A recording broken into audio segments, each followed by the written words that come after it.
председателке, ви благодарам на вашиот одговор. Меѓутоа, моите прашања беа конкретни. Еве, например, како и сега ова.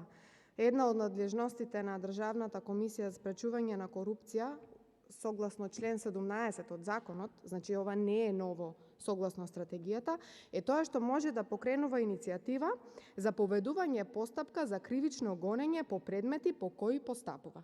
И сега, кој ве спречи, председателке, доколку сметате дека и кажувате дека немате политичко влијание од страна на власта, да го искористите ова свое право досега и наместо да се правдате дека со вашата надлежност единствено е исполнета вашата обврска за изрекување казна од 150-250 евра за одредено лице кој што направило недостаток, меѓутоа, зошто не покренавте ваква постапка за Ден Дончев?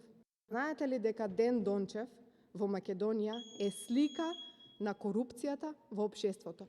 Токму на овој начин, како што е снимката со Ден Дончев, функционира нашето општество, за жал. Ви благодарам.